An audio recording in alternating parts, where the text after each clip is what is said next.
Hello out there. We're on the air. Are we ever? Are we on the air? It appears as though we might be. Anybody there? Anybody out there?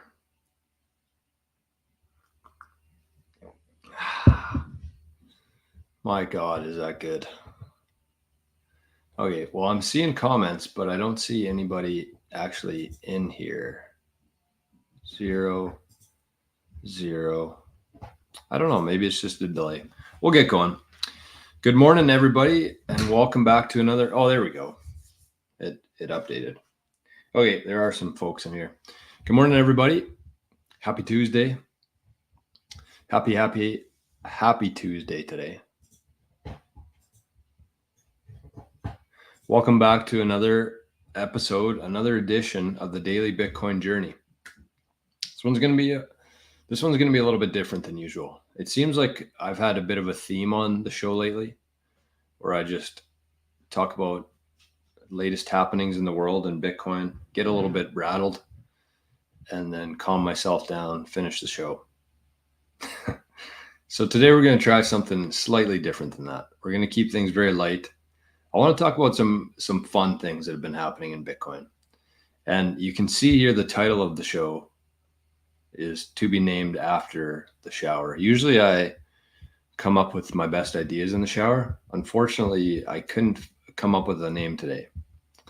So this is going to be to be named later, because I don't really know what the hell we're going to talk about today. I have a bit of a list here, but the way I want to do this today is we'll start with our usual stuff.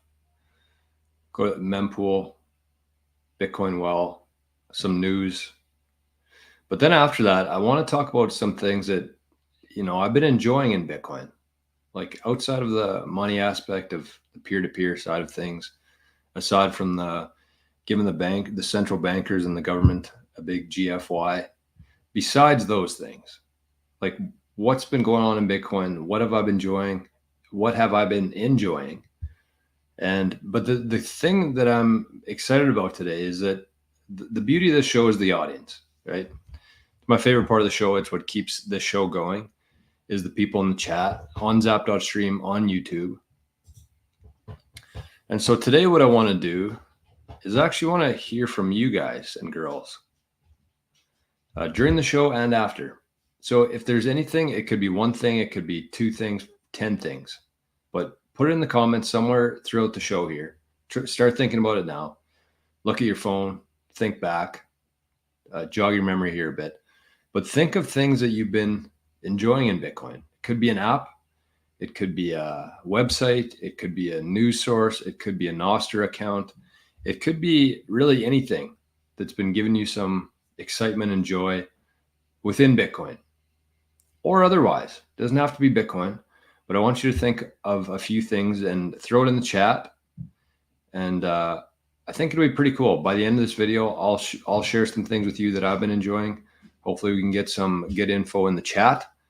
And that's really how things grow in Bitcoin. It's very organic, very grassroots. There's no Bitcoin channel on TV where you can find all the latest things happening. You really have to dig for it. And so I kind of want to just make that a little bit easier for people in terms of finding things that they can try out, test, and really just have fun within Bitcoin. So this is going to be a funner episode. I'm not going to go on any tangents, hopefully. No promises, though. But we'll see.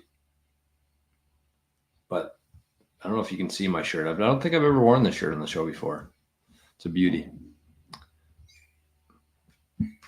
It is a beauty. Okay. It's a Notorious B.I.G. I don't think you can see it there. Notorious. I don't know. Just saw it in the closet today, and I was like, that looks like my shirt today. It's Tuesday. I need to feel like a king today. All right, Letha is over in Zap Stream. I got to share this on NOSTR. I'm sorry. Give me 1 second here. I haven't shared it like the last week, and every time halfway through, I'm like, fuck, I didn't share it on NOSTR. Okay. So get to the mempool. Let's check things out here. What's been going on? Give me like 10 minutes here. Okay, it is there. Good. All right. Let's see who we got on the YouTube today. We got Timber Crasher.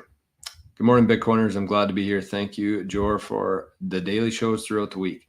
I'm not going to lie to you. Some days are tough.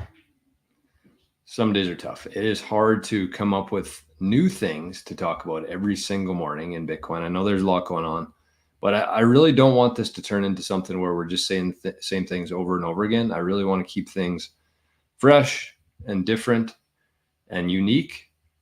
I don't want to be like every other Bitcoin channel. And I think we've kind of accomplished that here so far, but it is tough because when I'm, not preparing for the show in the morning is okay. But like it's throughout every day, I'm always trying to think of different things we can talk about. I'm trying to find the best way to organize those ideas and communicate them as effectively as possible. But no, it's good. As long as people keep showing up here and we're all kind of learning and growing together, we'll keep doing it. We got 21 Spiel Sats Siege 21. Hi from Germany. I'm greeting you out of bed. I have a flu, unfortunately, after the holidays. Holidays usually get you, especially if you're in a country like Mexico where they don't have the cleanest food, water. I always come back with some sort of bug in my body or just a big hangover. Speaking of hangovers, did you guys try the drinking game I shared yesterday on the show? Probably not on a Monday, but you never know. Called Thunderstruck. Okay, let me quickly post this on NOSTR, and then we'll move on with our day. Speaking of NOSTR, holy, things are buzzing on NOSTR. I did a video yesterday on YouTube. I did a couple videos before. You should watch that video. Even if you're somewhat newer to NOSTR, I think that there's some good tips and best practices and things to kind of watch out for in that video. It ended up being a little bit longer than I wanted it to be, but we had some issues, just like you would expect. I don't know if you've seen my tutorial for the sending a Bitcoin transaction or the tutorial for the BitAxe, but we had difficulties in both those. But it's good because difficulties are how people learn things. And I think that if we were just to go through a tutorial doing something and everything worked fine, I think if somebody were to watch that video and they ran into some issues along the way, I think there would be some panic there. So from my point of view here, running into issues and finding a way to solve those issues kind of live, I think is helpful to people. And I'm a very non-technical person in terms of Bitcoin stuff and the different things we're using here and NOSTR. So I think that, that's the majority of people as well. Pretty non-technical. I have a very hard time, even though I love listening to guys like NVK, Pablo, like the real techie guys. I love listening to them, but they're hard. They kind of skip over the fact that most people are nowhere near their level of understanding. And so it's tough. It's difficult for people who are just trying to get their feet wet in there. So my stuff's very non-technical. And if I can figure it out, then you definitely can. So the NOSTR video is live on the channel now. Oh, hold on. So check that out if you haven't yet. And I've been seeing tons of different things on Twitter about NOSTR now. Everybody's kind of getting tired of the censorship and getting tired of the bullshit in the old system. And they're desperate for something new and different. And that's exactly what NOSTR is. And it's waiting there. It's ready to go. It just needs a community there. And so far in the year and a half that I've been on NOSTR, it's grown significantly. And it looks like it's going to be growing even faster.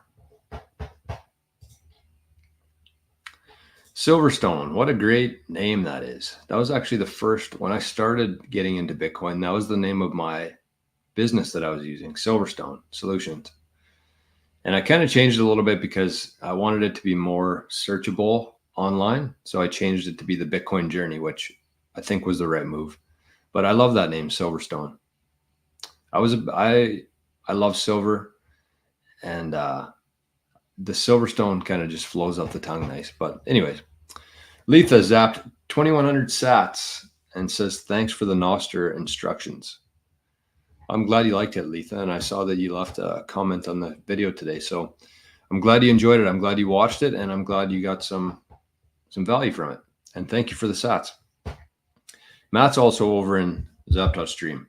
Okay, we're on NOSTR. Let's get to the mempool here and see what the heck's going on.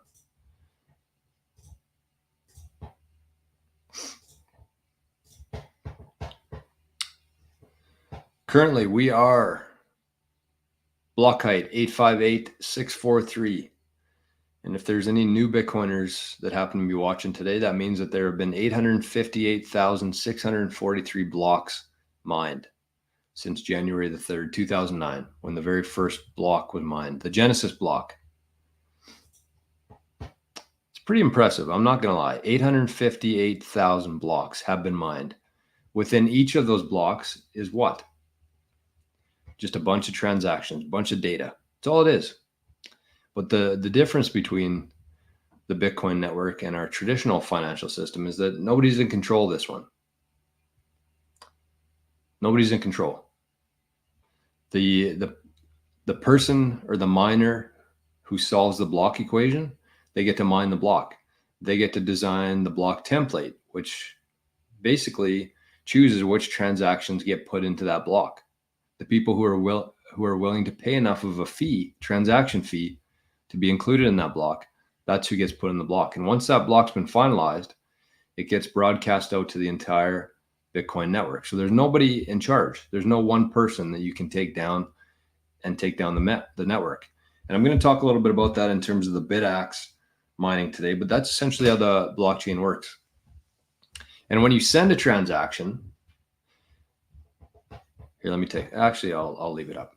But when you send a transaction, and I think that everybody watching this here right now and later should send a Bitcoin transaction. I think that this is a very much overlooked area of Bitcoin that most people who own Bitcoin have no idea how to do it or what's involved in it. So I think that if you've never sent a Bitcoin transaction before, you should definitely make that one of your priorities to do, because it's so different. And it's so, we actually did a live transaction on the show here one time, and it took about an hour and a half. I think we had some issues with it. It kept getting kicked back and left in the mempool because the fees, it got busier and busier and the fees kept going up and up. And so I actually had to increase the fee several times just to get the transaction through. So it was maybe I'll put that in the description today if I remember. If you haven't watched it yet, it was very, I think you'll get a kick out of it. It was very entertaining and educational at the same time because we were pretty stressed. We did it live. So we were trying to get the transaction put through as fast as possible so we weren't just sitting around here. But it ended up taking over an hour to do because the mempool kept getting busier and busier, and the fees kept, the fee requirement to get into the next block kept going up and up and up. Link to video of Bitcoin transaction. I got to send it to a guy today anyway, so I'll put that in the description today. If you haven't watched that, definitely check it out and make it a priority of yours to send a Bitcoin transaction. Most people just buy Bitcoin on an exchange and they move it from the exchange to their cold wallet. And so during that process, you never actually get to send a Bitcoin transaction because the exchange does it on your behalf. All you have to do is paste in your Bitcoin address. But if you're consolidating your UTXOs or you're sending Bitcoin to somebody else, I highly recommend everybody tries sending up their own Bitcoin transaction. And that's basically all this thing is. It's just a bunch of transactions. You can look into this block here, the Mara pool mined, and you can see every transaction that was included in this block. In this case, it was 7,000 transactions. So the fees are still incredibly low. If you do have some UTXOs to be consolidating, now is a very good time to be doing it. And I might, if we have time today, I might share my thesis on UTXOs. It's something I've been thinking about a lot, and I've talked about it a couple times, but the more I think about it, the more I think that it's accurate. But I could be wrong. I'll share it with you maybe, and you can be the judge of that. But we've talked about too much UTXOs here to start the show. We're going to move on. All right. Cold Deck with an E. Good morning. Silverstone's from Australia. Tuesday night in Melbourne. Rick says, smash the like so we all know you're live. That's a great idea. Yesterday was pretty low on the like department. We got lots of zaps, which is a very important metric. We raised over 30,000 sats for the rescue dogs yesterday. So big shout out to everybody for that. But let's get some likes. Let's keep growing this channel because we need as many people. And I don't want to sound like a dink here, but we need people who are trying to learn about Bitcoin to actually learn about the right way to do things instead of somebody selling them whatever it is, some token, some service, whatever it is. Stick to the basics, stick to the first principles within Bitcoin.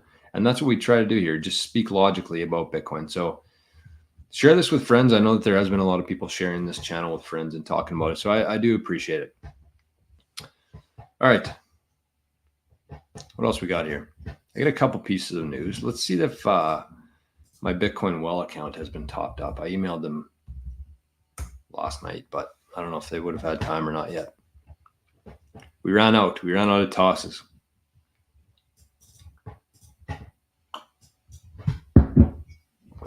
I should actually take this opportunity right now to talk about something. I was actually meeting with a guy yesterday, and he might be watching the show right now. So I'm definitely, even if he wasn't, I'm not going to dox him. But I was talking to him, and he was having some issues with his. Oh no, we don't have any tosses right now. Bitcoin Well will be on the back burner for today, but that's all right. I still want to share this story.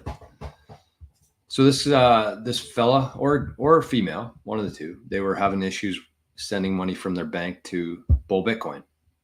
And I'm a big fan of Bull Bitcoin. I've been using them for a long time. They have some really good features. I think that Bitcoin Well, though, is a little bit more interactive. It's more like, I don't know, Bull Bitcoin's, you're there, you buy Bitcoin, you're done with it. The Bitcoin Well is a lot more, I find, easier to use, the exchange itself. But when this guy sent it to Bull Bitcoin, he actually got his bank account. I don't know if it was frozen or not for a couple of days, but he was having issues with it. They wouldn't let him send money out of his bank to Bull Bitcoin. So he tried Bitcoin Well, and it worked. And he said that his experience on Bitcoin Well was actually better than Bull Bitcoin. So that's not me talking here. That's him. I like both exchanges. Obviously, I'm been using Bitcoin Well more just because they're a supporter and a sponsor of the show. But I want to share that for anybody in Canada or in the US. Make sure you check out Bitcoin Well, get yourself an account, and have not as many, but have a couple different exchanges on the go. Set them up, get everything approved, buy some Bitcoin, whether it's $100, $200 worth of Bitcoin at each exchange, just so you're familiar with the process. And then when things are running up or down in a hurry, if any of the exchanges that you usually use happen to go down, you're going to have a backup and a secondary backup there. So that's the main thing. You want, if you've never been through a bull run before, it gets crazy. I'm not even exaggerating there. I think that this time is going to be much more crazy than it was back in 2020. But it's a wild ride, and you really have to have your ducks in place for when the time comes, because it's impossible to just put yourself in a scenario where, you've been holding some Bitcoin. Let's say you have like 5% of your Bitcoin. You've been waiting to sell once you get a fair price for it. And let's say that Bitcoin jumps up to $150,000. It doubles. And you're trying to sell your little part of your stack there that you want to pay off some debt, whatever that is. And all of a sudden you log into your exchange where you would usually sell Bitcoin and exchange Bitcoin, and it's down.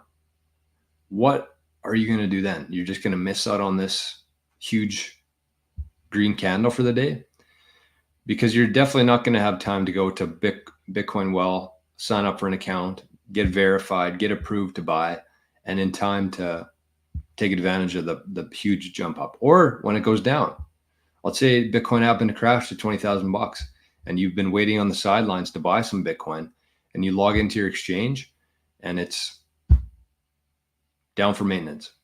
You're not going to have time in that moment to set yourself up on a new exchange. So at times like this, where, you know, we've been going sideways for a couple months, these are the times where you need to be getting your ducks in a row, getting your house together. It's what you need to be doing right now. And I think that's kind of a priority on this show, is to make sure that you're kind of aware of the things that you need to be doing, but it's really up to you to do it.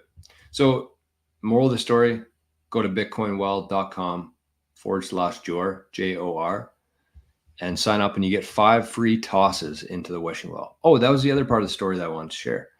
The guy who set up his or her new Bitcoin Well account, one of the tosses that they got, the 5 free ones for using that link, they got 21,000 sats.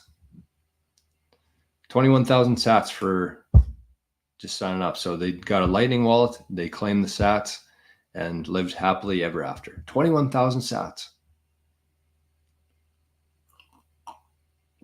And so there's incentives there too. He said that, you know, with recurring buys, you actually earn points, you earn tosses, and you earn free Bitcoin for using Bitcoin Well. So sorry, I didn't mean for that to turn into an ad there, but just real life stories that I've been going through here. Scarpelli, good morning. Silverstone says, what's your email to touch base? All of my information, my website, my NOSTR NPub, my email, any links for Bitcoin Well, for BitAxe, for everything is always going to be in the show notes every show. So if you're ever looking to get in touch with me, that's the best way to do it. Rock and roll. Good morning, wonderful Bitcoiners. Good to see you, my friend. This is one of my favorite sayings in Bitcoin, mining fiat. All right, let's get to a couple pieces of news here. One of my favorite companies outside of, what is this? Instagram. Oh, I forgot about this. This is not related to Bitcoin at all, but really good to see. I came across this on Instagram last night and I emailed it to myself. So good thing I opened this up. So this is Caitlin Clark. I don't know if you've heard of her. You probably have. I'm not much of a basketball or sports guy for that matter anymore. But Caitlin Clark rejects a $1 million deal to appear on The View and says, I'm honestly just not a fan. So this is from Sports Steady. It says ABC reportedly offered Caitlin Clark $1 million to appear on an episode of The View, which she declined. So things like that give me a lot of hope. And those are the people that we should be supporting. People like Caitlin Clark. We talked about the flip side of things yesterday. We talked about the Neil Youngs, the Foo Fighters, Eminem, everybody on the side of evil, the side of communism, the side of total authoritarian, communism. Anybody who's on that side, anybody who's supporting the Kamalas, the Tampon Tims, we just don't need to be paying any attention to them. But on the flip side, we need to starve those people of all attention. If a Eminem song comes on your Spotify, skip it, or go further and say not interested. That's how you send a message. And kind of one of the themes around the show today is going to be, don't underestimate the power of a group, of a collective, of a movement here. And that's one perfect example of that. So Caitlin Clark, shout out to you. Maybe you're a watcher of the show, of the Daily Bitcoin Journey. Maybe you're a Bitcoiner yourself. But we definitely agree on the fact that The View is one of the most disgusting TV shows out there. Most racist, divisive, just disgusting TV shows. So it's good. $1 million? Nah, not a fan. Because I'm sure we know what would happen on there if Caitlin Clark got onto the View and those savage women on there. I'm sure we know what they would do with her. So good to see. All right, let's what else did we have here? Oh, I don't think I sent that email. Did I? No. Let me send it quickly. It's sitting in drafts. There we go. Oh yeah, I'll catch up on a few comments here while we wait for the link to show up. Okay, Silver Fox, good morning, my friend. Good to see you. And thank you for the zap yesterday or the boost on Fountain. There's a couple boosts on Fountain yesterday, so thank you for that. Muslim Bitcoiner says, Solemn, I'm loving the consolidation. My cold card and increase in haters of no coiners. Plus media is now admitting treasury bond no longer a safe haven. The media has been admitting a few things lately. Did you see that Zuckerberg admitted to basically interfering in the 2020 election? Hiding information, boosting certain information. I wonder what's going to happen with him. Spiel Sat says, is my ledger created seed phrase safe? Running for 2 years now, but I don't know. The more I stack, the more I worry. This is a really good and timely question. Let's dive into this one a little. Well, as we wait, I'm sure it went through, but Proton Mail is a little bit slow. But let's dive into this because this is a really important part of things here. And I like the fact that you said I've been using it for 2 years now, but I don't know. The more I stack, the more I worry. This is something that we all need to be kind of conscious of right now because this is how this works. Let's say that you've been buying Bitcoin for, in this case, 2 years. You've been sending it from an exchange to your ledger, to your device, whatever that is. You're doing things as you should.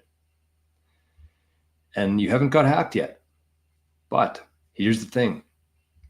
If you were a hacker and you had access to that ledger and somebody had been feeding it consistently for 2 years, would you sweep it so that they know that they're hacked and then they can find somewhere else to keep feeding? Or would you wait? Would you wait for it to keep going up and up and up? And then once it gets to a certain point, you swipe it. So the moral here is that even though you've done the right things, you've got a device, you've been sending Bitcoin to that device, and you haven't got hacked, that does not mean that nobody out there knows your seed phrase. Whether you had it on in front of your camera, there's a lot of scary things involved here.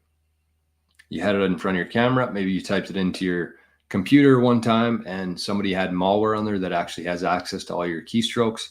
In your phone, same thing.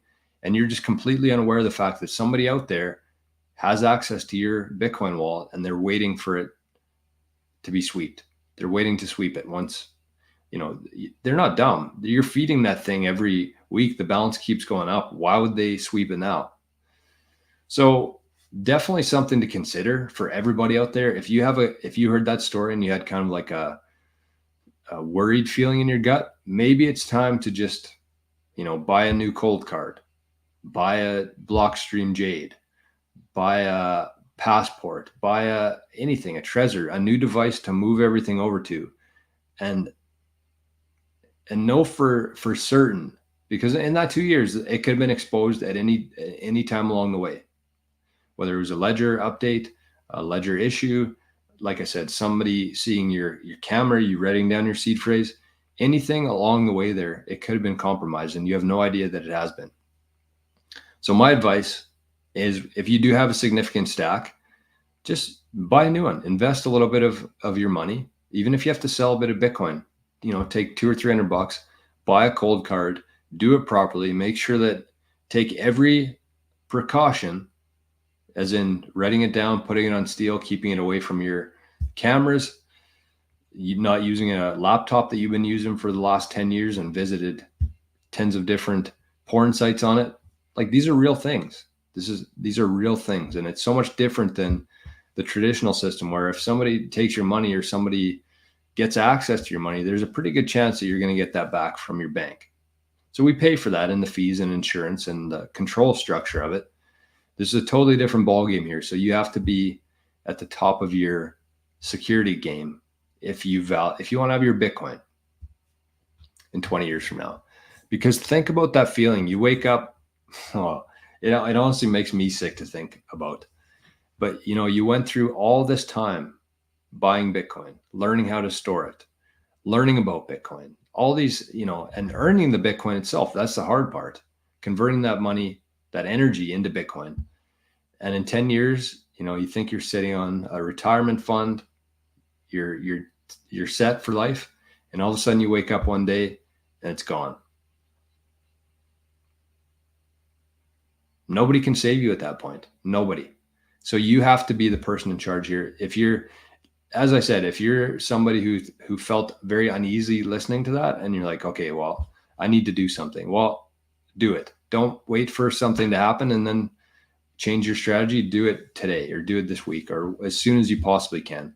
And as I said, you're either going to have to invest some time or some money, possibly both. And if you're somebody who isn't overly knowledgeable with that kind of stuff, then talk to somebody about it.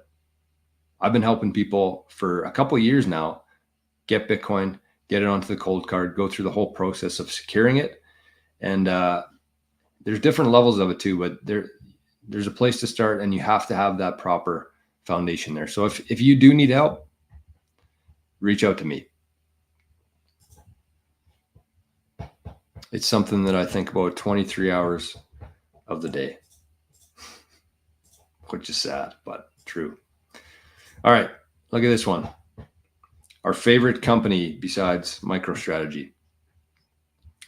Semler Scientific purchases an additional 83 Bitcoin for $5 million, bringing its total holdings to 1,012 Bitcoin, acquired at a total cost of $68 million. This positions the company. The company's Bitcoin treasury on par with Folds and nearly 3 times the size of Metaplanet's. 3 times the size of Metaplanet. So Metaplanet's been kind of like Dylan LeClaire's there. So they've been getting a bunch of this publicity, and it seems like the Japanese people are using Metaplanet basically as the only way that they can get exposure to Bitcoin. So that's Japan. That's a very big economy who's buying Metaplanet shares to get exposure to Bitcoin. But you can see here that Semler Scientific, I think a company that's very much flying under the radar here. They have 1,000 Bitcoin worth a cost of 68 million. Imagine what that's. So they're going to keep. Here's the thing about Semler.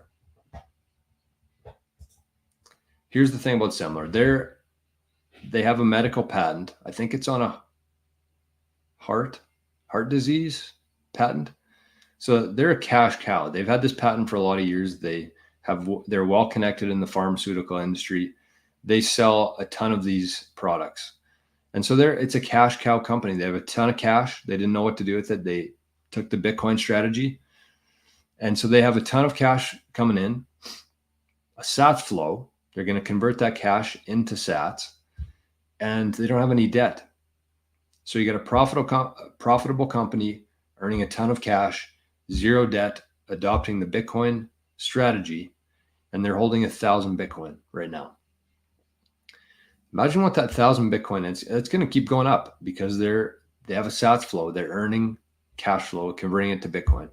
That number is going to keep growing.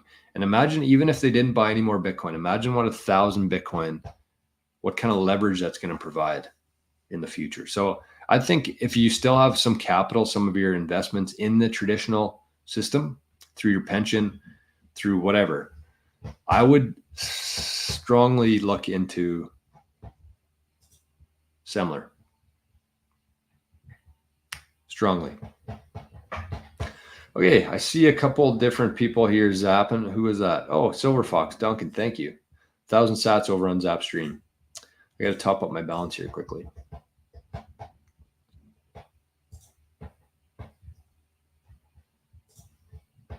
Where is it? Topping up. Let's top this baby.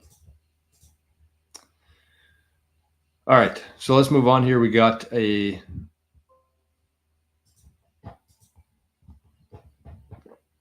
one more I want to watch here, and then we'll move on to the main part of the show.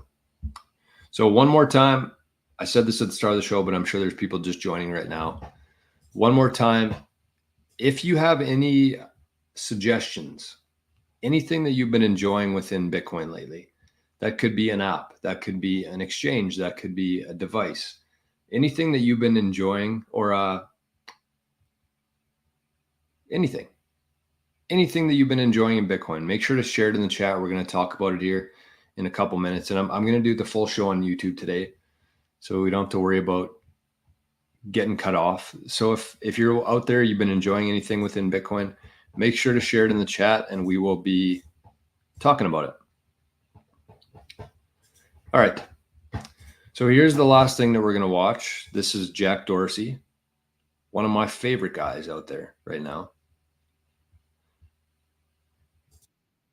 And believe it or not, before I got into Bitcoin, I thought that Jack was a bad dude.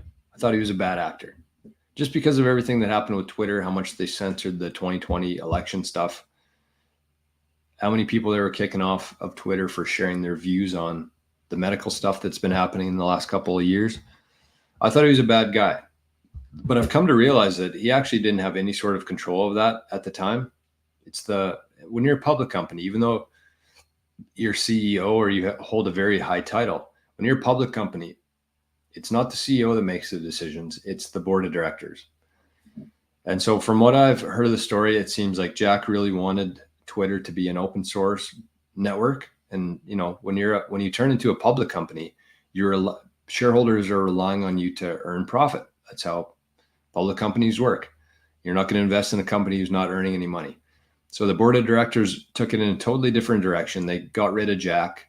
They turned it into this advertising algorithmic nightmare, pretty much, that it's turned into.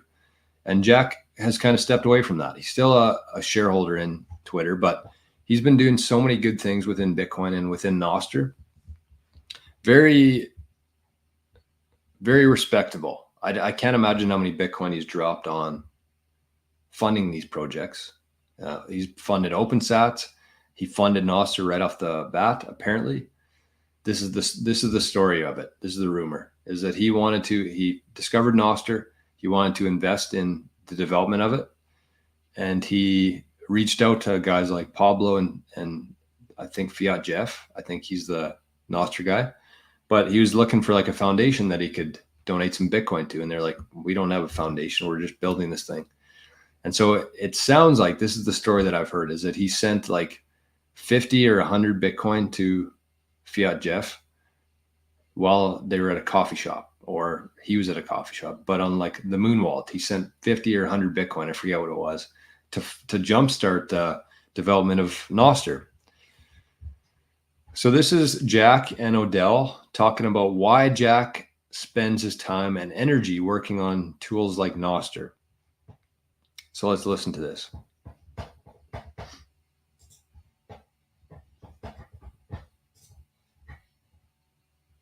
Why do you focus so much time, energy, money on NOSTR?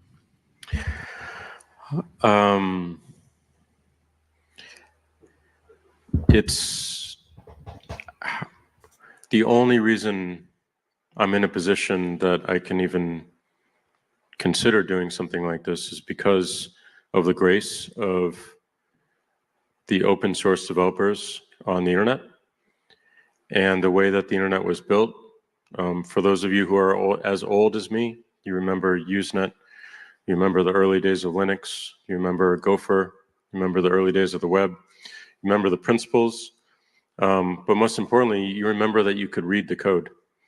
And that was incredible. And the fact that all these APIs were open, the fact that Rabel brought this up, that TCP/IP, the very foundation of the internet, was considered the ugly, wrong choice. and people made it work. And every single interaction we have today in the world, every single person in the world has an interaction today where they touch that work and they touch this concept of the bazaar model instead of the cathedral. And we have so many companies and we have so many organizations trying to build this cathedral model and control it and take more and more so that they can profit more and more. And we need to have an opinionated and different approach that we build in parallel. For when those things fail, which they will, we have some place that people can go to. And that's what gives me a lot of patience around what everyone is building here, is because like our only goal here is just to build in parallel and to make sure that we continue to build something that when people need it, it's available. And I think that's really important, that we always have those options available to us. The same is true for Bitcoin. There's a lot of talk about how censorship resistance is important, and a lot of talk about censoring, and a lot of talk about freedom of speech and all these things, but no one has proven that they actually want that. If they actually wanted it, they'd be using it every single day. And it's a lot of, it's really good marketing right now. But if you actually want to see if people believe it in their soul, they're going to act and they're going to do something about it. And we're just not seeing that right now. But when they are ready, and when they're forced to be ready, or when their mind is finally open to take another action and sacrifice the convenience they have right now and the network they have right now, that this place is ready and that Bitcoin is ready. And it's up to the task of supporting billions and billions of people. So it's a long haul, and it's something that, you know, we may not even see the entire fruits in our lifetime. I think we will. But the fact that we have this collection of people working on this and working on these ideals and thinking about the long term and suffering through the small numbers right now, I think is really important, really unique. And I don't know, I love it. I love being part of this community.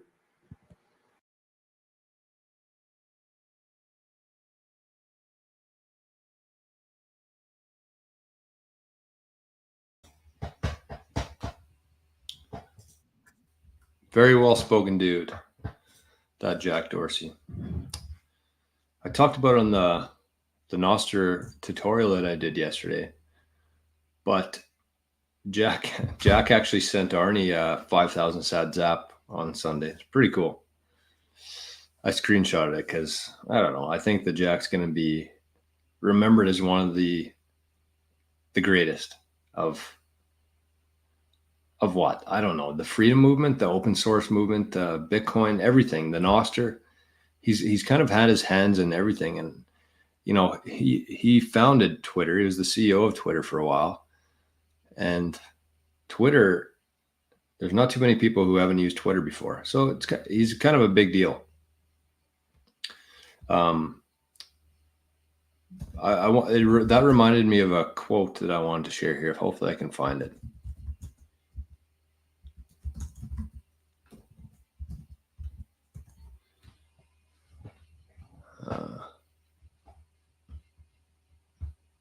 Here it is. Look at that. Look at that. Those good skills. Search and destroy. Here it is.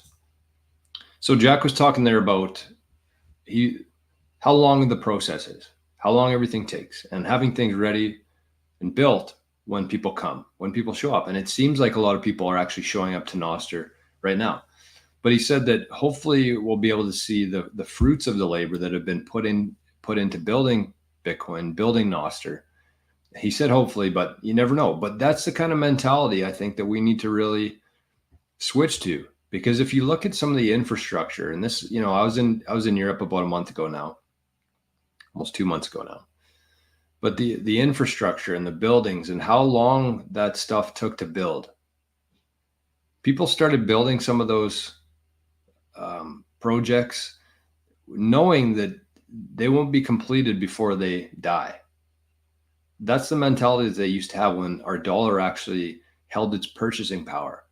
And on the flip side is what we have now in our society, where you have these construction companies, these builders who have to get the building up as fast as possible, mostly because by the time they start it and by the time they finish it, those dollars have lost a significant amount of purchasing power. The inputs to build that structure have gone up by the time they start it to the time they finish it.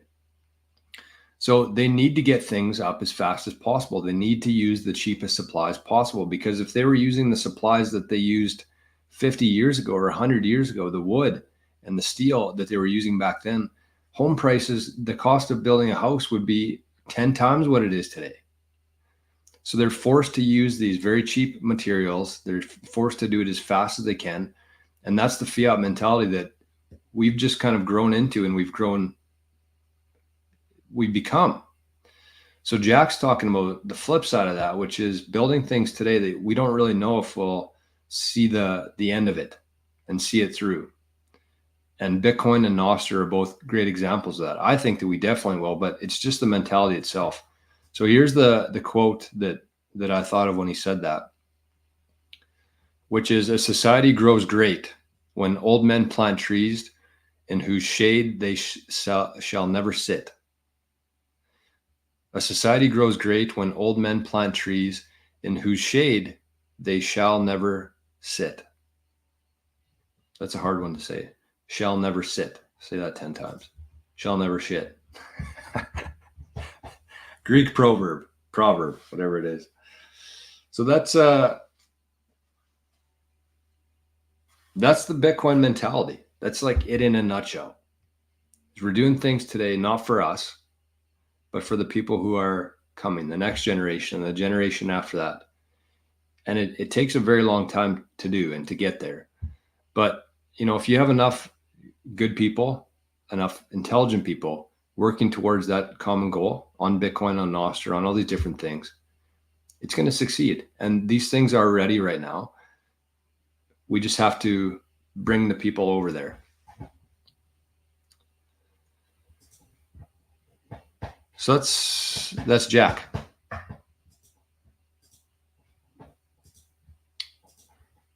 Oh, what did I do here? What have I done? All right. Well, let's keep it rolling here. So I want to talk about, I'm going to catch up on a couple chats here because I'm way behind, and I want to see if there's any good Bitcoin stuff in here that we could be talking about. Rock and Roll says, get a cold card or a passport. That's great advice, especially if you're using something like a Trezor or a Ledger. Definitely, if you value your Bitcoin, you should be taking the time, energy, and money to be investing in a cold card or a passport. I haven't tried a passport yet, so I can't comment on that, but the cold card is second to none. Ninju, good morning. Good morning. I started investing also in stocks, a lot of MicroStrategy. It's a good decision. Check out Semler, which we were talking about earlier too. I think their shares are about $30 right now. So you can, the thing that you got to be paying attention to in terms of if you're looking at buying and investing in Bitcoin companies, there's only like 5 of them now. I think there is MicroStrategy, obviously. There's Semler Scientific.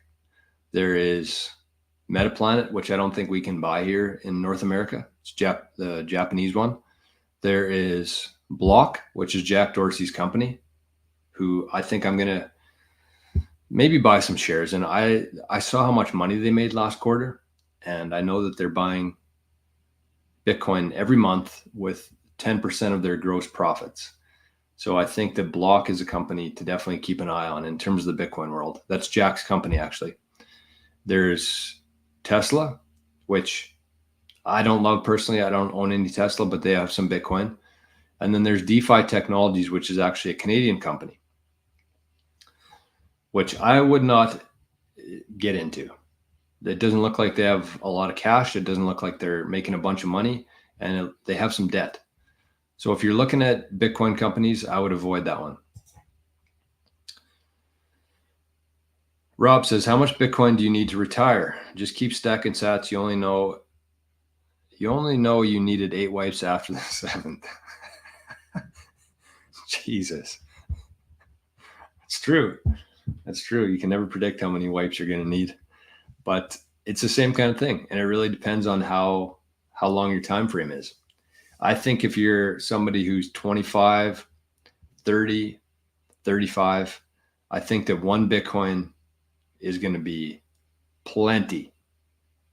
If you're somebody who's 50, 60, 70, I think you'll probably, if you were going to strictly live on Bitcoin and take on some loans, a line of credit maybe against your Bitcoin, and you're just going to pay off your monthly payment with Bitcoin, I think 1 Bitcoin might be okay, but you probably, depending on your lifestyle, obviously too, and how much debt you have, whatever, there's no real answer for that. But you'll probably need a little bit more, maybe 2, 3 Bitcoin. But I do really think that people underestimate the amount of Bitcoin they need to retire. I would say if you're like 20, 25, and you're going to be buying and accumulating Bitcoin for the next 20 or 30 years, like you don't need a whole lot. Maybe 10 million sats to retire in whatever year you want. But, you know, I don't know if I'll ever retire. I don't know I think that's kind of a thing of the past where you work at the same company for 40 or 50 years, you get a big pension, you turn 65, you ride off in the sunset, go to Florida, kick your feet up, and then that's it. But the problem with that is that when you kick your feet up, you start losing your mind, you start turning into a statue, and that's when you die faster. So for me personally, I don't think I'll really ever retire. I think I'll always have something that I'm working on, probably till the day I die. I mean, I won't be working as hard. There'll be a lot less stress, hopefully, but I'll just keep doing things that I enjoy and hopefully adding value to the world in whatever way that I can. Ninja says, I find BitX a waste of money. Okay, well, we'll put that on hold for a second. What are my thoughts on Telegram? I don't really have any. I never really liked it. I never trusted it. And I don't use it a whole lot. I check like one channel on there once in a while, but outside of that, it's just a cesspool. I think that one piece of advice I would give to Bitcoiners, and especially people who are new to Bitcoin, is avoid Telegram. That's where all the scammers hang out, and they're very good at it. They know exactly what to say. They know who to look for. It's usually people who are asking questions on there. They offer a helping hand, and then they end up with your Bitcoin. So it's a very toxic place, full of very bad people. But in terms of the guy getting arrested, I definitely am not on board for that. I think that was a real eye-opener for a lot of people. And it's what's driven a lot of people over to NOSTR, actually, is the fact that there's no CEO of NOSTR. It's very similar to Bitcoin in that sense. And that's why I think Satoshi was so genius for remaining anonymous. And I don't know how he did it or they did it, but it's the same as NOSTR. There's no head that you can cut off. With Telegram, when you have a CEO, when you have a face and it's centralized, you can arrest them. And then the implications of that are massive. But with Bitcoin and with NOSTR, because there's no CEO, there's nobody that you can call at NOSTR and say, stop doing that. So that's the beauty of open protocols. And that's the beauty of the decentralized world that we're moving into right now, is that you can't stop it. You cut off one head, 10 new heads grow. That's Bitcoin, that's NOSTR. Rock and Roll says your odds are much better with a BitX than your local lottery. Yeah, no doubt about that. And you get real money too. This is great advice from Muslim Bitcoiner. I actually shared this advice with somebody yesterday as well. It says, I would not use a wallet that has shitcoins in it, closed source, and has gotten hacked. Leaked info of users can have access to your seed phrase through backdoor. Get a Bitcoin only wallet. That's great advice. And as I've said, I'm not a real technical guy. I don't know the ins and outs of these devices, but just my gut and logically speaking, a company who's 100% focused on Bitcoin is going to make a much better and more secure product than somebody who's trying to cater to all these different tokens, all these different blockchains, all these different networks. There's just way more that can go wrong with that. So if you're serious about Bitcoin and you want to have it around in 20 years, make sure that you get a Bitcoin only wallet. And if you need a cold card, I don't know if there's any sort of discount. I think it's like 5 or 10% off, but there should be a referral link for CoinKite in the description. And if there's not, just shoot me an email and I'll get you my referral link and you can get a little bit of money off it at least. But with the cold card, you also want to get the steel plate, because that's another consideration too. You don't want to go through all this trouble and all of a sudden your house burns down and your Bitcoin's gone. There's nobody that can save you there. There's no backup for it. So get it on steel, get it into a secure device. I recommend cold card. And I'm actually going to be trying out the passport here, hopefully in the next couple of weeks, and I'll share my opinion on that as well. But definitely focus on a Bitcoin only wallet.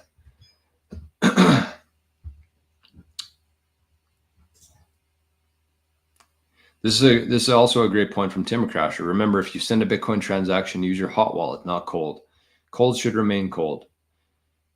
And you also have to keep in mind that if you are sending Bitcoin on layer 1, whoever you send it to, they can audit your history. They can look at your balance. They can see your transactions. They can see how much Bitcoin you have. So you always want to be using a hot wallet. And even if you have to move it from layer 1 to your own Phoenix wallet of Satoshi, pay a little bit of fees on that, that's okay. Because you're going to save fees on the transaction for one, but you're also going to be a lot more anonymous and they won't be able to audit your balance. Mark says, good advice to have a couple exchanges going. I got another one this week. I'd say get two to three. Don't go crazy. Don't, start signing up on all these different exchanges and really get your ID plastered everywhere. But to me, it's like if you have one exchange and you've KYC'd yourself, then you're already on a list. So take that how you want to. Rock and Roll says, get some sats from non-KYC exchanges like RoboSats, Bisq, Peach, HODL, or Living in the Future community. That's one thing that I really want to do going forward is kind of set up a little, shouldn't be saying that on YouTube actually, never mind. But I have bought and sold Bitcoin from people within the Living in the Future community. We've been having a lot of people join the Living in the Future community. So shout out to everybody, the new members of that. To get there, again, show notes, Living in the Future, join on there. It's $5 a month. You can still join the visionary tier, I believe. If you can't, just shoot me an email and I'll get you a way to get in there. You can also pay in Bitcoin. That's also an email, but very underrated is actually the direct peer-to-peer. You don't even need RoboSats, Bisq, Peach, HODL. Just find other Bitcoiners there's always going to be somebody wanting to buy. There's always going to be somebody wanting to sell. And, you use things like e-transfers, PayPal, unless you put like, this is for Bitcoin, nobody's going to know that you did it unless they're really going after you, but then you're in a whole different amount of trouble there. Pest. It's a good name. Missed the beginning, interested in NOSTR. I'll have to go back and check it out. Yeah, check out the start of this and also check out the video I posted yesterday on the channel. It's called Getting Started on NOSTR.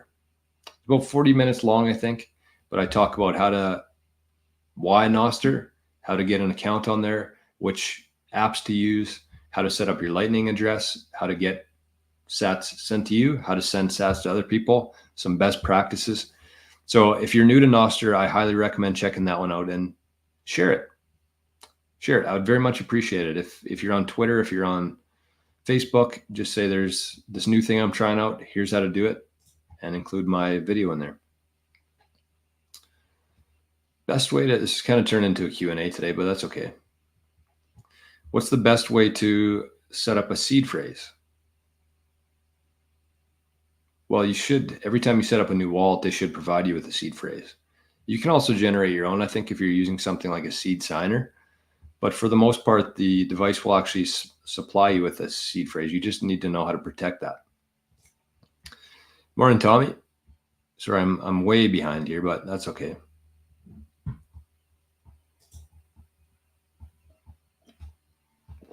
Look at this from Rick. I maybe have never come so close to losing my sanity than the Saturday I woke up and found my crypto was gone from Exodus. It was to pay for my kids' college. Devastated. That's why we're here. That's why I do this show, is so that none of us have to go through that feeling. And yes, when you're getting into Bitcoin, you're going to learn some hard lessons. That's part of it.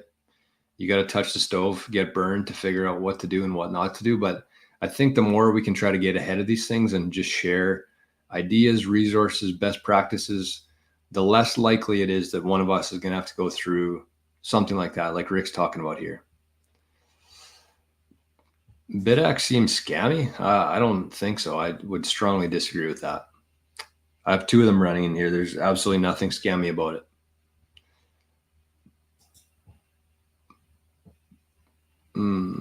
What else we got here? Yeah, we got to keep this in mind too, that Saylor's ready to deploy another $2 billion into Bitcoin very soon. These next couple months are going to be so exciting.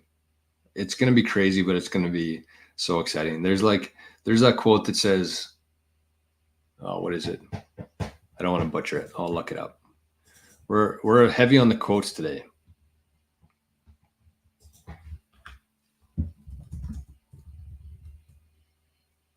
What is it? No, it's something to do with decades.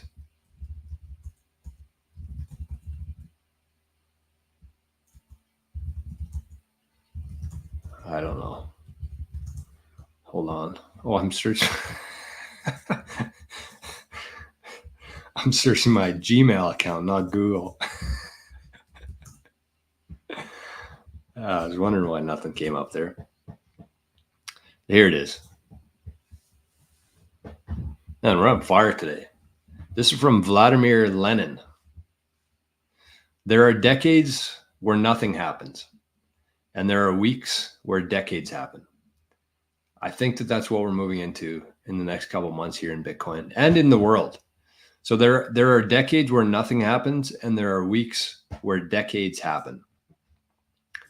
And I really believe that in these next couple months into 2025, there's going to be so many different things that happen geopolitically within Bitcoin, within the financial existing system, that it's going to blow people's minds.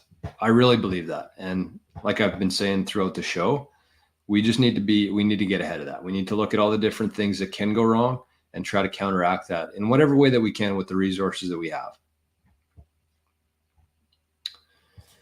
Pest says, are zaps similar to Lightning? Well, zaps are just a way to send value peer-to-peer without anybody in between.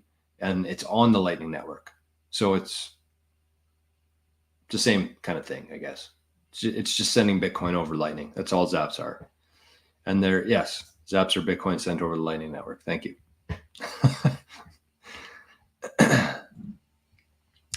Fine Time says, hi, Jor and everyone. Missed the first 40 minutes here. We'll watch later on Fountain or on here. Yeah, that's great. Great call there, because if you happen to, we appreciate everybody obviously being here in the live chat, but one thing that you can do is check out the Fountain.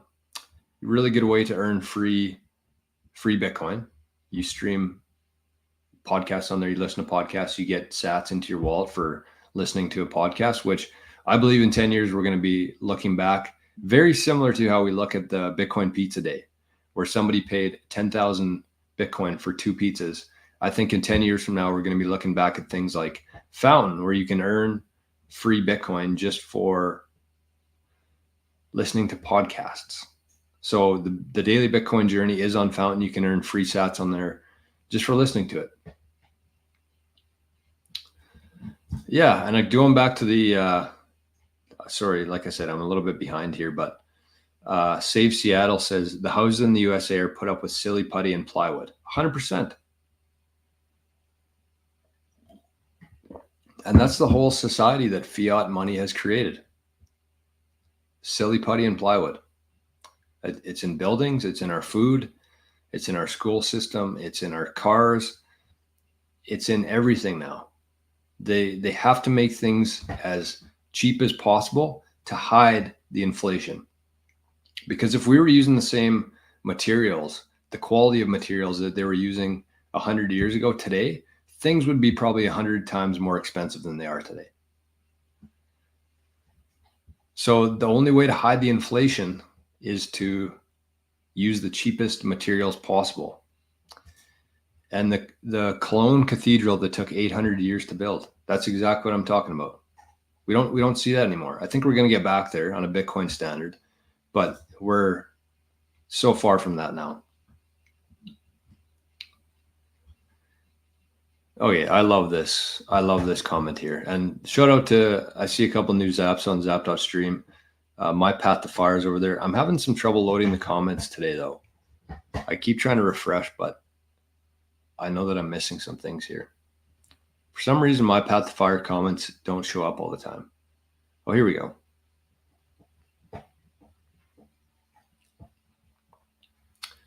My Path to Fire says end pub day today on Twitter. Yeah, I mean, if you're on Twitter and you've been enjoying some accounts on there, there's a good chance that there's a lot of people who are moving over to NOSTR right now. Just go onto Twitter and look at, I was on there right before the show today and I shared my NPub on a few different posts, but it's a good way to find new people on there who you know are somewhat credible.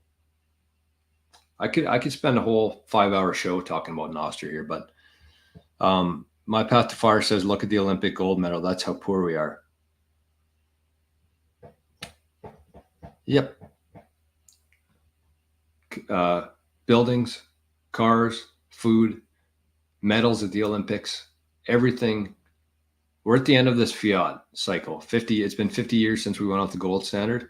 And that's kind of where we are right now. We're seeing the full rollout of that today, unfortunately. But at the same time, we're very fortunate to be here right now and have this opportunity that most people are completely oblivious to and missing out on.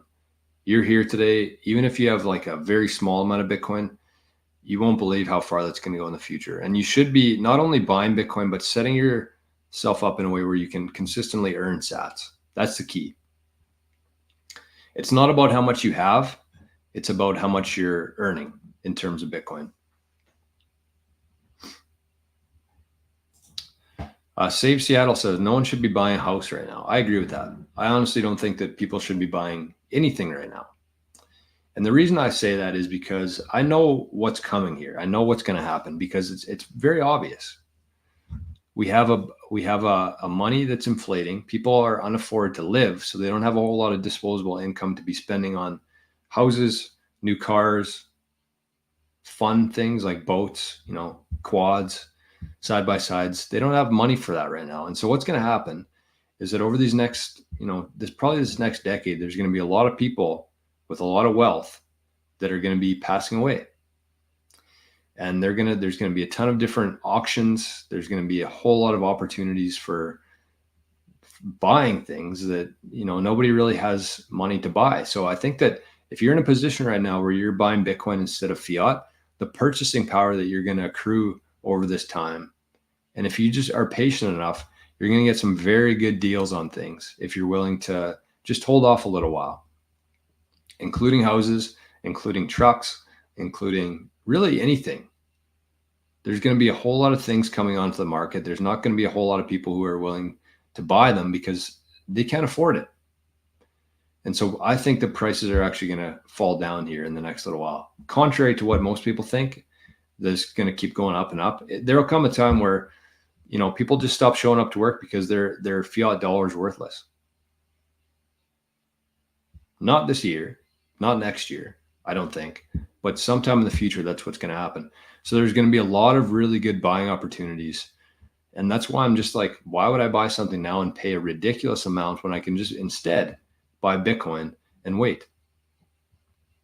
And don't get me wrong, if you need something, like if it's a safety concern or something that's really stressing you out, then buy it now. But like, if you can have some patience, you're going to be in a very good spot here.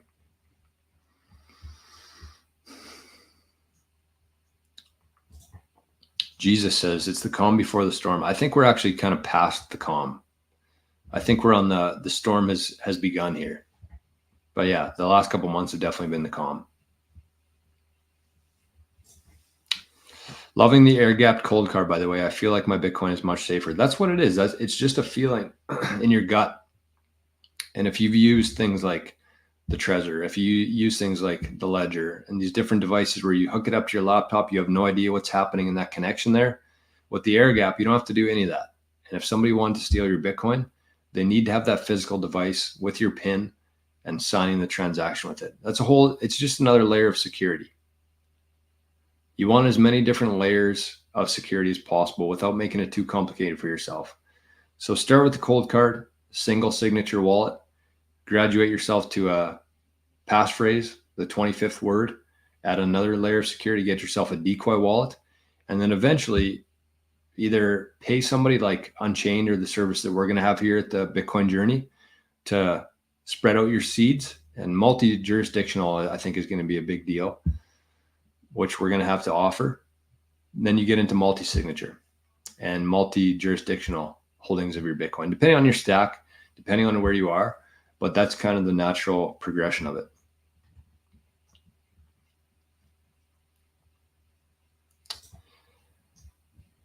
Just buy Bitcoin, no houses, no cars, no new shoes, 100%. I can't even remember the last time I bought something. I mean, we have our golf company sells apparel.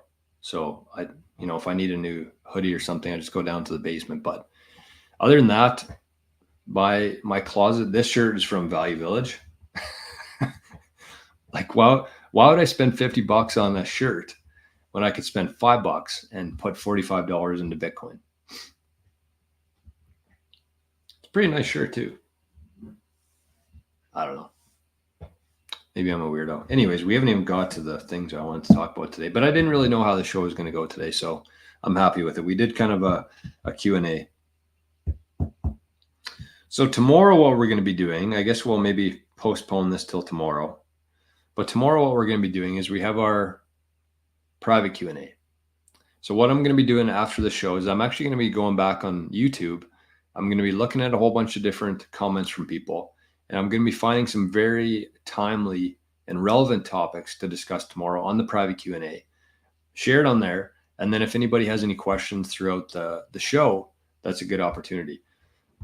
So if you are somebody somewhat new to Bitcoin, if you are somebody who is looking for other people within Bitcoin to talk to share ideas with, to share resources with, to go down different ventures with, to build things in Bitcoin, then I want you to seriously consider joining our Living in the Future tier. We have a Signal group chat. We have a Discord channel now where people can introduce themselves, see what they're looking for, see what expertise they have, because kind of the end goal obviously here is to leave the fiat system, but also start setting ourselves up in a way where we're going to be earning Bitcoin and finding other people within Bitcoin that we can transact with, either just buying and selling Bitcoin with, buying whatever services or products that they're offering.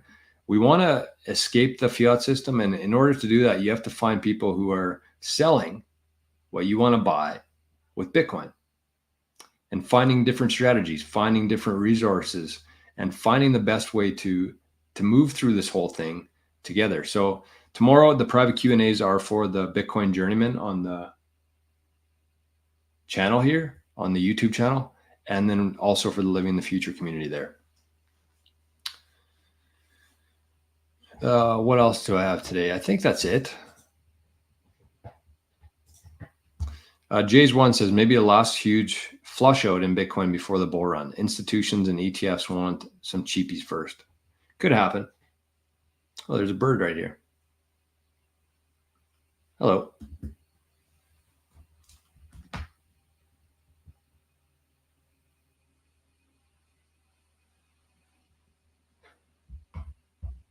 Hello, bye-bye. I mean, it could happen, but it could not happen. Price could go to $80,000 next week and never come back down. I have no idea, but I'm definitely not going to have any money on the sidelines right now and wait for that to happen right now. Maybe in a year from now, I'd be hoarding some cash, waiting for a big drop, but kind of where we are right now, I wouldn't be holding anything outside of Bitcoin right now. Rock and Roll says baby boomers are going to cry harder. No one's coming, especially Gen Z, to give them millions for the huge homes, which 70% of them living spaces are not even useful, completely devastated. That's what we're moving into. That's what I'm saying. Do not buy anything right now. Houses, cars, there's just no point. Everything's so inflated. And it's not worth the price that people are paying for it. As Rock and Roll said, they're looking for millions of dollars the only thing that's increased in those homes is the dollar's gotten shittier. That's it. They've hardly done any renovations to them. The land around it, the neighborhoods haven't gotten any better. There's no reason for it to go from a $200,000 house to $1 million house, other than the fact that they've just printed so much fiat. And when people stop valuing fiat like they do today, the prices and the values of those houses are going to go down in fiat and in Bitcoin, but especially in Bitcoin. Because as this whole thing happens, people are going to be looking for a safe place to hold their wealth. As the dollar continues to deteriorate, people are going to be looking for a safe place to keep their capital, and that's going to go into Bitcoin.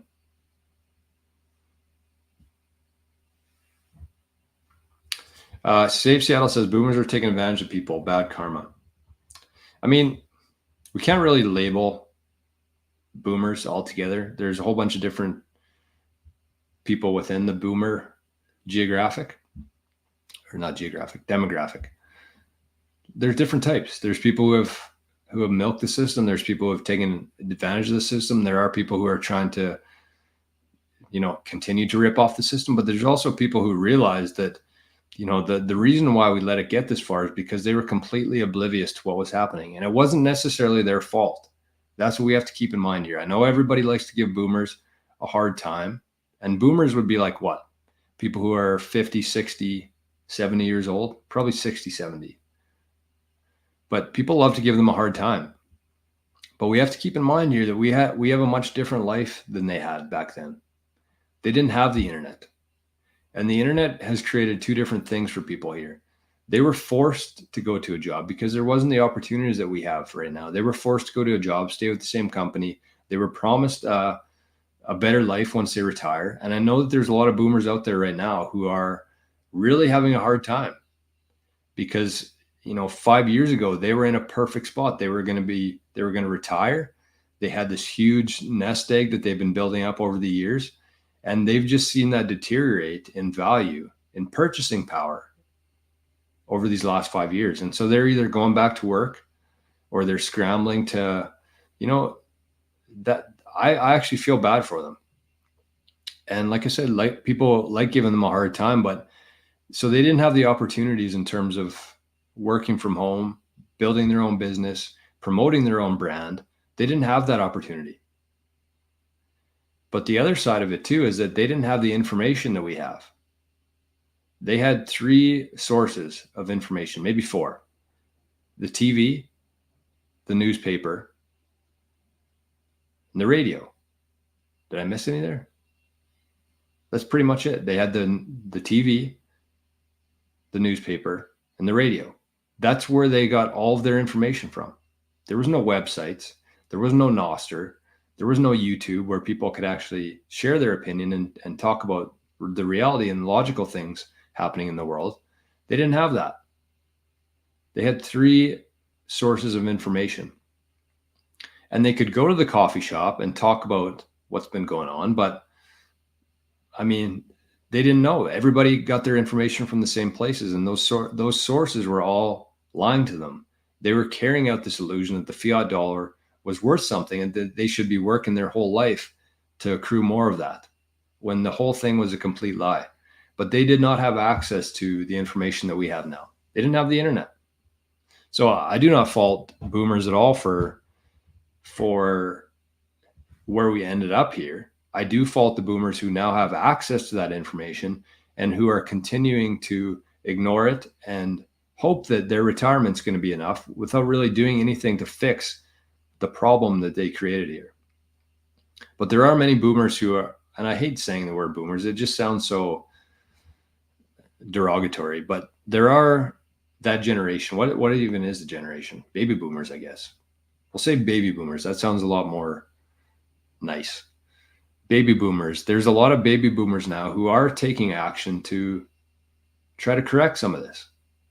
There's people who are watching the show right now who are taking action to try to correct this and build a better life for their kids who are probably living in their fucking basements right now because of this mess that we've created.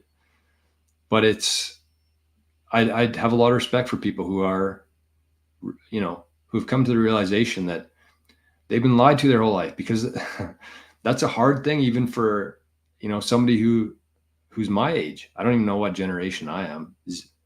Not Z. What am I? Millennial. For millennials. Like, we had a much different path here, and the people who, I think that the millennials are actually going to be the generation that changes things around, not because we're better people, but because of the timing of everything that's happening here and the information that we do have. But yeah, that's my spin on that. They were told lies and they didn't have any alternatives. Exactly. They didn't know that they were being lied to. So I don't fault them at all. I really don't. And so the people now are paying for it. But last boomers were born in 1964. Yeah, that sounds about right. Cold Deck says 46 to 64.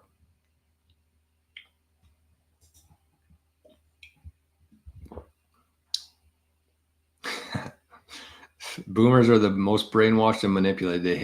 They hid under desks at school in an event of a nuclear war as if that would save them. Yeah, it's funny that people think that a nuclear bomb would be like this huge explosion that like would blow everything up, when in reality it's not. It's like a flash that kills the smallest living things just by how powerful it is. But it's not an explosion. It's a boom and a flash, essentially, that wipes out things in a very small area, but wouldn't have any sort of effect on a large scale. HFLM says, true. I remember growing up and my dad telling me to find a job with the government because it was a stable thing for life. In his generation, that was a ticket to be well above the average in quality of life. I think we can all relate to that. And there's probably people watching that who went through that exact same thing. I kind of was at the later stages of that. Like I worked in a job for 10 years. I worked as an accountant for 10 years because I thought it was the most, what do they call it? Security, most secure. Become an accountant. You're going to have such good job security here forever. And that turned out to be very far from the truth. And there are still people who work in the accounting. A lot of my friends still work there. They're still, I wouldn't say living a good life, but they get paid fairly well. The people who enjoy it, it's a good job. But, you know, for me, it's like, as soon as you learn about the fiat and the system and everything within that, you want to get out of there as fast as you can. And I probably went a little bit more aggressive than most people, and I wouldn't advise that. But it's very hard to motivate yourself to earn fiat in that system once you've kind of seen what's happening behind the curtain. So I got out, and I'm thankful that I did. Zap.stream really giving me some trouble here today. Oh well, let's call her a day here today. I think we've gone through enough.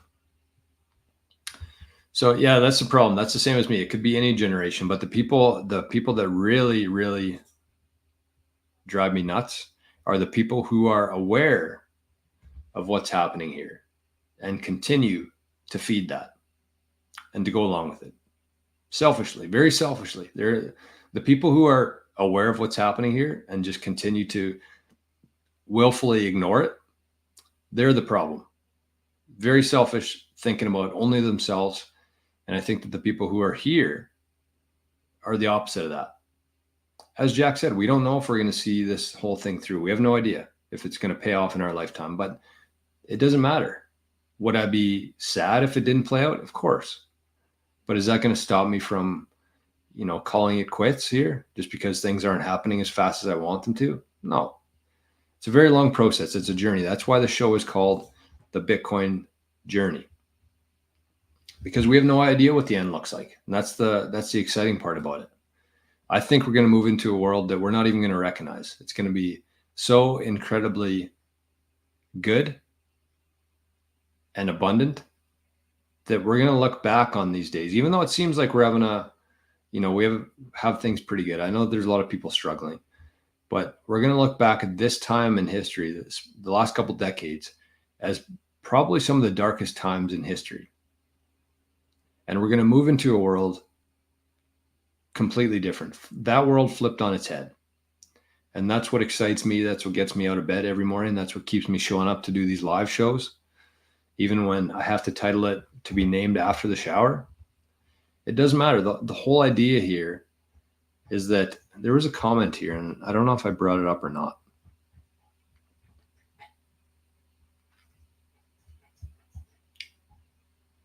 Yes, this one. I'm sorry. I brought it up and then I got distracted. But it was this, Timber Crasher. My favorite thing about Bitcoin is that even if it completely fails, it infected us all with the mind virus that woke us up to the reality in which we inhabit. Inhabit? Yeah. Change could still happen if it failed. That's the whole thing here. That's exactly what has to happen, and exactly what is happening. Is that as more and more people become aware of what's wrong here, as people's minds open up, they see, Joe Biden not being able to form a sentence, but still getting 80 million votes. That wakes people up. They see a website or a video or somebody talking about this virus or this treatment, and it's completely different from what the news was telling them. That wakes people up. They go to the grocery store, and instead of a bag of chips costing $3, it costs them $7.50. That wakes people up. And when people wake up to there might be something wrong here, their mind opens up, and then they start exploring what there is. And even going back to the BitAxe thing, it's like, so you buy a BitAxe, it costs $200, but you're helping the network. You're helping decentralize the network. And if a million of us, even if 100,000 of us ended up getting one of these BitAxes and decentralizing the Bitcoin network, that has such a huge implication of this being a success versus being somehow captured by centralized entities.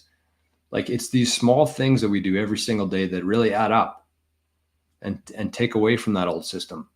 So the more people who are doing it, the more people who are living this way, the faster this is going to happen. That's the only way it's going to happen. Nobody's going to come on TV and say, we've officially moved from the fiat dollar into a Bitcoin standard.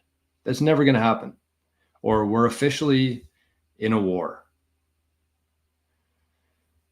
So it's people waking up at the same time, talking to each other, saying things out loud, bringing it to existence. That's how things change here. And I completely agree with that, even if it does fail. Because where I was going with the BitAxe thing there is that, yes, it's hard to get a block right now because there's so many people mining Bitcoin. But if China bans Bitcoin mining again, the hash rate goes down, and all of a sudden you're running a BitAxe at your house, your odds increase. The chances of you hitting the next block and winning 3 Bitcoin increase. So as long as there's people like us who are going to be running BitAxes and helping decentralize and secure the Bitcoin network, trying to get the next block, regardless of what the fiat price is doing, there's always going to be a need for Bitcoin, a demand for Bitcoin. And as long as there's a demand for Bitcoin, it's never going to fail. So that's why I think that we should be taking very small steps, even if they seem small in our day-to-day life. The more people and the exponential growth power of how this whole thing works, that's how things are actually going to change.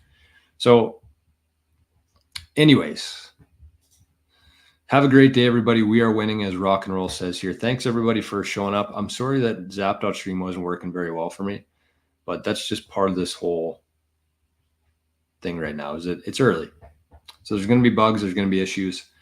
Get yourself onto NOSTR, though, because the only way we're actually going to change this whole thing is if we're putting our time, our energy into things like this, into NOSTR. It's the only way. No one's going to come on the news and say everybody has moved over from Twitter to NOSTR. We have to be the people who take on the responsibility to learn, to create content, to add value to people. And the more and more people who do that, the more it grows and the faster we get out of this fiat dark age. That's the goal. And it's always darkest before the dawn. 100%. Thanks everybody for being here. Consider joining, if you're not a member already, the Bitcoin Journeyman on the channel here. $3 a month. It supports the channel for one, but it also gives you access to every video every day, uninterrupted. And if you want to take it a step further, join our Living in the Future community. You get access to the community, Signal chat, Discord channel, and it's a bunch of very, very good people who are working towards a common goal, going through this whole thing together and sharing what they know and helping out. So I appreciate you. It's a long video today for the YouTube, but I think it was a good one. So once again, temper crasher. Well, as long as you're buying Bitcoin with your profits, you're still doing it right. So have a good day, everybody. I appreciate you very much. And we'll see you right back here first thing tomorrow morning. And if you have any questions throughout the day, make sure to write them down and show up for the private Q&A tomorrow. Enjoy your Tuesday. We'll see you right back here first thing tomorrow morning for Hump Day. Bye-bye.